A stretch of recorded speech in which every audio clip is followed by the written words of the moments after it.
Hello, and welcome to another episode of the Geek Nostalgia Podcast. I'm your host, Gene Arona, joined as always by. What's going on, everybody? I'm Dave.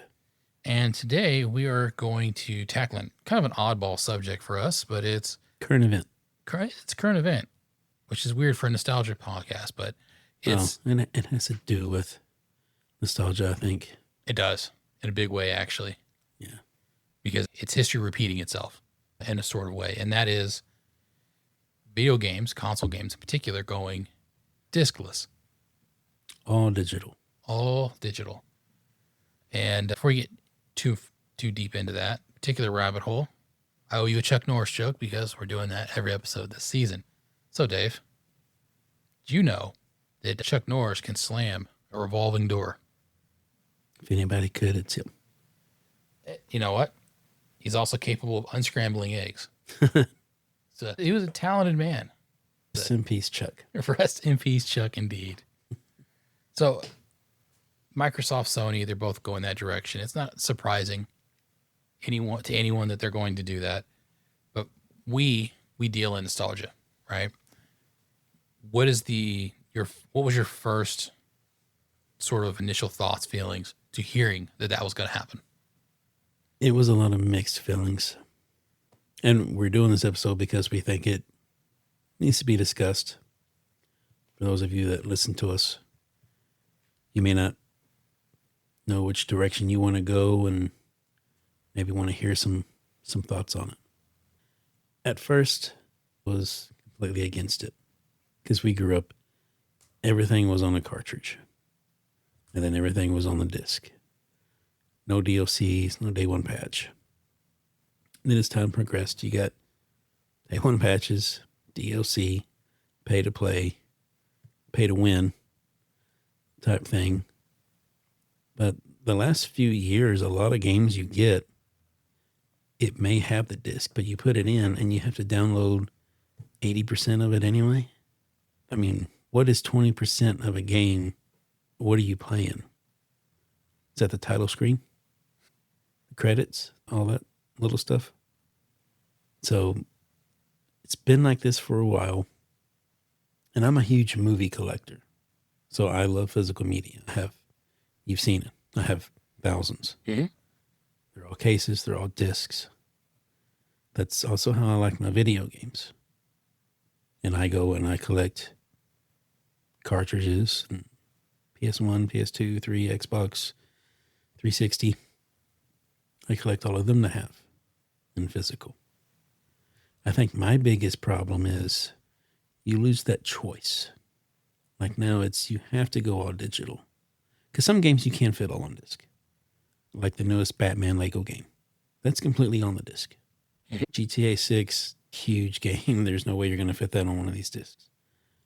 Call of Duty, you're not going to fit that on one disc. There's just so much there. You're looking at 140 to 180 gigs. Mm-hmm. And then 4K disc is only like 100 gig disc. So you would have to have multiple discs for some of these games. So I think the way they're going about it, where you're not getting a choice, and there's no way to guarantee that when you buy this digital copy, full price, they're not discounting it. There's no guarantee that you get to keep it or store it somewhere to always have it to fall back on. They just want to keep pushing new and new. It's like you buy a game this year. Well, it's a new year. Forget about last year and buy this other new game for this year. I don't like that. And we're a podcast of nostalgia. We're a podcast of going back and enjoying the things of yesteryear.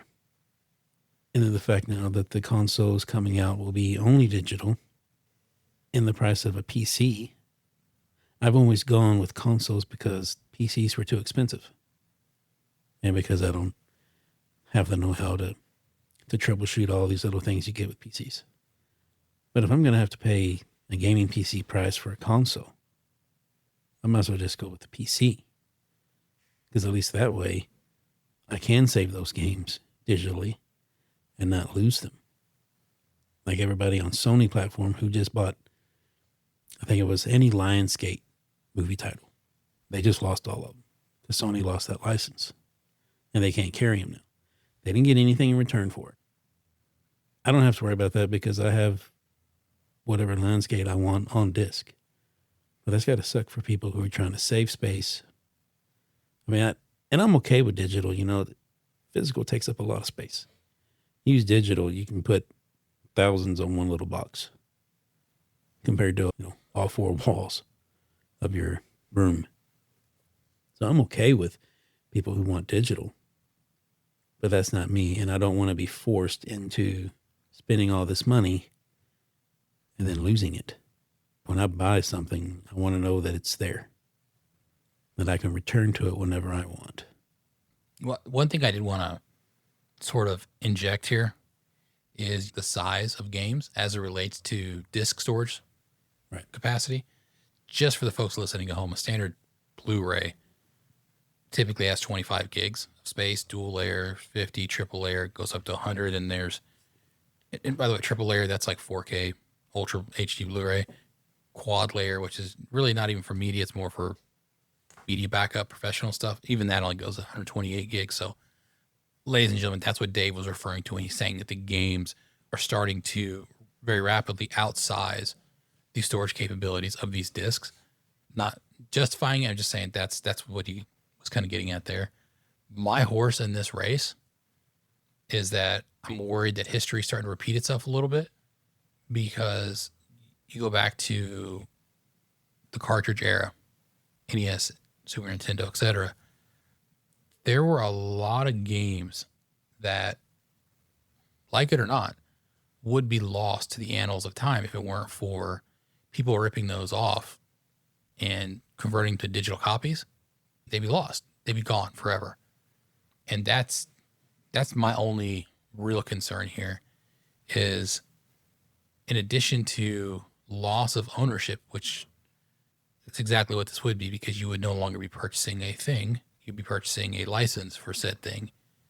Well, then you're at the mercy of a server, some remote server somewhere that's housing this. Is it going to be stood up in perpetuity? Well, it's going to be stood up as long as the person paying for the server continues to pay for the server, right? You look at Ubisoft, not to shit on them, but there's been instances where they have only on games because there's certain aspects of the processing backend that's happening on a remote server somewhere. There's something about the procedural generation of the world that's happening via some kind of remote service. And so the game has to be online to function, even if it's a single player game. Well, those games, some of those games recently, if they've thrown out notices to the player base, say, hey, we're turning these servers off and you're going to lose functionality of that game. And then there's an outrage, and they'll patch the game and somehow magically make it playable offline where it wasn't previously. But that's the kind of thing, especially with AI and cloud computing starting to become more prominent in the gaming space. I'm a little bit worried that we're going to start getting games that are released that aren't even functional without continued support from the studios that release them. And then it's up to someone else whether I can continue playing for a game that I paid for. There's just, you lose all guarantees that it's going to be available to you, even though you spent money on it. And so, yeah, if your studio, you could come back and say, well, it's a license. We never claimed we were selling you a thing. Okay, well, great. Now I want some regulation on what it means to sell someone a license, and then what the required amount of time to support that is, because otherwise it just doesn't feel good. I don't know what else to say. It just doesn't feel good. Yeah, and then you have things like all the layoffs. So there's people now that could keep these servers open, but now they're gone, so they can't. Destiny 2 is a big game. They're shutting down the servers on that. People don't like it because it still has a lot of players on that game. Hey. So when that's gone, they're not. You haven't heard anything for Destiny 3. So now all those people that love this game and go home every day and just want to wind down and lay back and just play some of this game for a little bit, now they can't do that. Now they have to find something else. And I buy physical, but I also buy digital too. Mm-hmm. When I go to the Microsoft store, they have all kinds of great sales all the time. I've bought 300 plus games digitally just because of the sales. I mean, getting a game for $5, yeah. I've never played it before. I'll pay $5 to try it. Right. Some of the games on there are only online. And luckily, before I've bought them, I go in and check the reviews and stuff. And somebody would put up on there, servers aren't on anymore. So why are they even selling this game?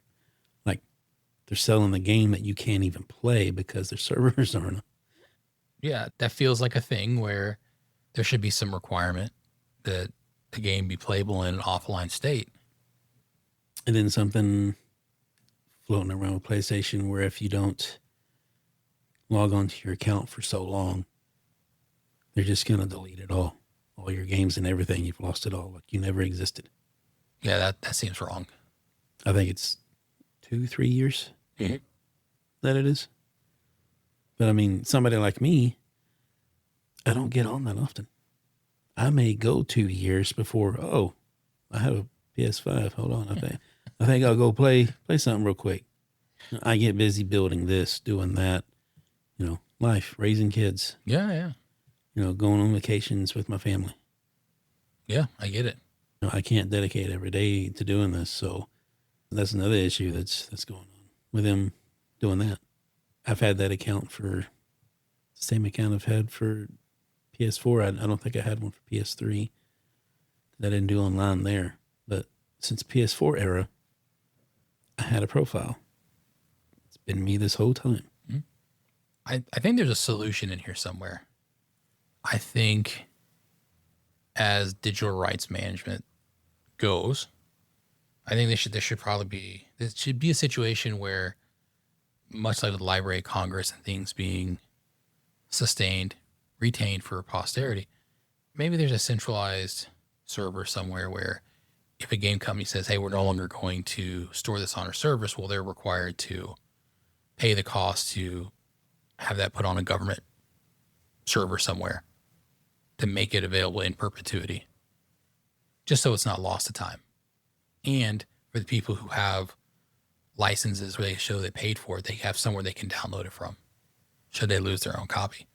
I feel like that's a reasonable solution rather than have this thing hanging over your head that you may lose access to this game at any point that someone else decides. And I think this younger generation, I don't think they really care because they're on to the newest thing constantly. Their attention span is so small. Yeah.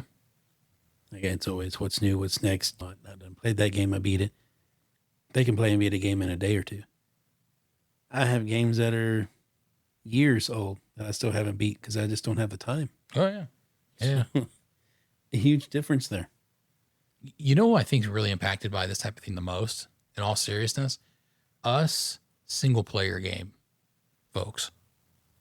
And older players. But because the people who are in the single-player games, they're looking for a more micro experience, more personal experience versus something where there's an online element, there's a social element to it. Like that, you can always find the next game to get that has a social element to it. But a specific single player experience, offline experience, like an Assassin's Creed, right? A Far Cry, something where you can go play that game 10 years from now and enjoy yourself. And you don't need any outside forces to do so. No online components, nothing. It's a contained story and you want to experience that story and you go do it. Like that's the stuff that I'm worried about losing more than anything else. Well, like the GTA 6. We both were going to pre-order, get that game. Of course, it's only digital, which we're both okay with. But when they decide to come out with GTA 7, are they going to keep GTA 6 going? Or are they going to say, all right, let's just have the new one. Get rid of the old one. I still go back to GTA 5, 4, 3, San Andreas. Vice City? Yeah, Vice City. I mean, I still dabble around with all of them. Oh, as you should, because they have different experiences, different stories, different experiences. Right. So I like to be able to go back and have those experiences again. Like you've said, your favorite game is Metal Gear Solid, other than Super Mario. Yeah, in Super Mario World. What if you couldn't go back and play that? That'd be tragic. What if you couldn't go back and play Super Mario? And right there, Dave, that is, again, why I want to emphasize that two guys who have a nostalgia podcast are talking about something so recent is I want folks to be thoughtful and intentional about what type of behavior they're willing to accept from the people, the companies, the businesses they give their money to. Because otherwise, 5, 10, 15 years from now, you're going to be looking back and you're like, well, damn, that's the day it all changed. And where I started losing what was mine, what was important to me. Yeah, and we've been going that direction for a few years now. Mhm. Just slowly. I think it's just they drop the ball now and hit us hard with it. Boom, this is how it's going to be. Yeah. There's nothing you can do about it. That's the thing, right? People are up in the air about it. And I mean, yeah, I like physical, but we're buying the new digital because that's the only way we can. Mhm. So I'll tell you one thing, the whole thing really, it really devalued what I believe to be the central purpose of a console, other than to just turn on and it works. It's, well, you no longer have a thing, a physical thing. You have less assets. So now it's, okay, well, might as well be a PC gamer. exactly, if I'm going to pay PC game prices, I might as well do PC. Yeah. And at least with that, not that I'm encouraging anything, but, you know, is piracy really going to be stealing at this point if paying for something isn't ownership anymore? I don't know. I think it's a concept that I would like to hope that the legal leaders in this country take up at some point, because this is almost reverse piracy, which is to say, a studio will take my money for a license, but then have the ability to revoke that license at any given time without an obligation to refund my money. Yeah, but charging full price. And charging full price. Like if you're charging $80, that's cost of discs, of the cases, of the artwork, Distribution. distribution, advertising. Well, I mean, I guess Gotta they're still do that, advertising yeah. anyway, but taking up shelving in stores. Mhm. Charge me 20 for a digital, even 30 for a digital. And I think it relieves a lot of the problem. At $20, $30, it's more like I guess you could say a temporary kind of thing. Makes you feel like it's only temporary. You're paying $80 or $100 for something. I'm feeling like that should be a permanent purchase for me. I agree with you, by the way. The optics on this thing is terrible without a price adjustment to factor in that they're saving cost by not having to invest in this. I read that Sony already has an idea, good on them, by the way, for how to repurpose the disc factory they own. Oh, they've already done it. Yeah, that's great. So you repurpose that. You don't gotta, and it doesn't have to be a sunken cost. It is a sunken cost because they've already invested in it, but it doesn't have to be an asset that they sunset and let go. Great. Have that reflect in the game prices, because otherwise, what are you doing? Right? And if we just keep letting it happen, they're just going to keep doing it because they must be okay with it. Mhm. But lower prices, even if they did, like Game Pass is a big thing, and that's $23 a month. Mhm. If you could guarantee that you put every game that comes out on that Game Pass that you could play, and then you could bump that price up to $30 a month. Actually, you could bump that up to $50 a month if you can play all the new games that come out. And then once it comes off, you have all these other games you can play. Like, I'd even be okay with that. That would help alleviate a lot of this. Here's something interesting the PC players know, and they have known for a while. You look at a storefront like Steam, right? I'm on there quite often. Their sales are deep. Like they Yeah. have the ability to do 80, 90% off. That's a lot how like the Microsoft store is. But if you look at the sale prices on Steam in aggregate and compare them to what you see from PSN and even Microsoft and Nintendo's eStore, way deeper cuts on Steam. They can do that because there's not as many back end transactional costs to the studio.